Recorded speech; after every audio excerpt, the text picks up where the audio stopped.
नमस्कार। इस वक्त की सबसे बड़ी खबर, ममता बनर्जी ने कहा नहीं देंगे इस्तीफा। वहीं महेश जेठमलानी ने कहा सत्ता से चिपके रहने की जिद बंगाल की जनता का अपमान। शुभेंदु अधिकारी और हेमंत बिश्वा शर्मा ने कहा कि यह संवैधानिक अपमान। न्यूज नेशन में रश्मि रंजन आपके साथ और इस वक्त की सबसे बड़ी खबर पश्चिम बंगाल से। जी हाँ, पश्चिम बंगाल में राजनीतिक घमासान मचा हुआ है। जैसा कि एक तरफ बीजेपी, दूसरी तरफ टीएमसी। बीजेपी ने अपने सत्ता का विस्तार करने के लिए दिनांक का घोषणा कर दिया है 9 मई, और इस बार बंगाल के पर्यवेक्षक बने हैं खुद बीजेपी के चाणक्य अमित शाह। वहीं दूसरी तरफ ममता बनर्जी ने भी ऐलान कर दिया कि वे परित्याग नहीं देंगी। यानी CEC became the villain of this election to loot the democratic rights of the people and to loot the EVM machine. Can you tell me that?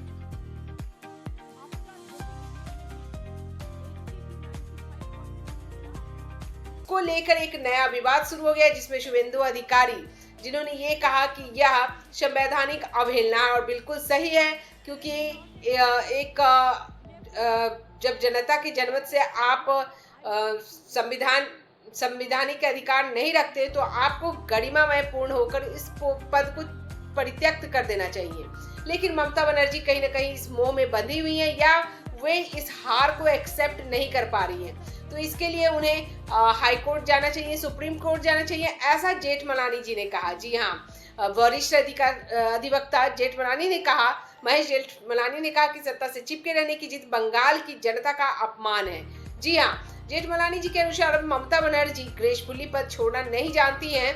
A politician who's desperate to cling on to power, that she doesn't know how to leave gracefully, and the result of her not leaving gracefully is that she will have to be dismissed in disgrace.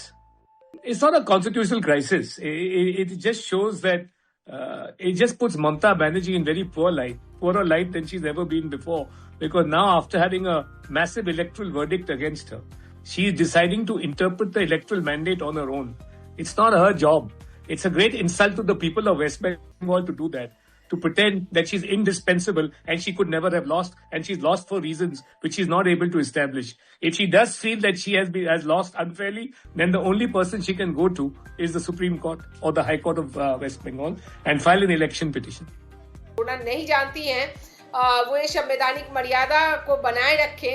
मुख्यमंत्री राज्यपाल के प्रसाद पर्यंत पद पर रहता है, और अगर कोई गलत तरीके से पद पे बना रहता है तो राज्यपाल का काम होता है उन्हें बर्खास्त कर देना। हार स्वीकार नहीं है तो वे कोर्ट का दरवाजा खटखटाएं, यानी हाई कोर्ट जाएं, या तो फिर सुप्रीम कोर्ट में याचिका दायर करें। वहीं हेमंत बिश्वा शर्मा ने भी संवैधानिक अवहेलना बताया इसको। आइए हम आपको लेकर चलते हैं। तो उनका हिसाब से थोड़े देश चलेगा, तो एक समय तक राज्यपाल महोदय अपेक्षा करेगा, उसका बाद she will be dismiss, as simple as that. आपका रिजल्ट हो गया, चुनाव का परिणाम डिक्लेयर हो गया, आप बोला है मेरे से 100 सीट छीन के लिया है, तो मैं भी बोलूंगा कांग्रेस ने जो 19 सीट जीता है वो भी मुझे छीन के लिए लिया गया है, मुझको तो 126 ही मिलना चाहिए था। थोड़े देश ऐसे चलता है, तो बहुत भारत जैसा देश है, इसलिए एक सीएम को इतना दिन लोगों ने सह लिया।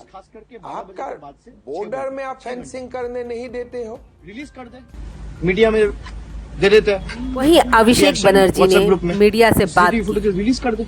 काउंटिंग सेंटर में नहीं हुआ, हम मान लेंगे जनादेश। मेरा चैलेंज है कि सीसीटीवी फुटेज काउंटिंग सेंटर का मैं 100 ऐसे देता हूं आपको, एसी इलेक्शन कमीशन 10 रिलीज कर देता है। काउंटिंग सेंटर का पूरा दिन का सीसीटीवी फुटेज, खास करके 12 बजे के बाद से 6 बजे तक का 6 घंटा रिलीज कर दे। मैं आपको कंप्लेंट का कॉपी देता हूं, जहां पे 17C में जो ईवीएम रिकॉर्ड हुआ था और जो काउंटिंग टेबल में जो ईवीएम आया, दोनों गलत अलग मशीन है, सीरियल नंबर मैच ही नहीं कर रहे।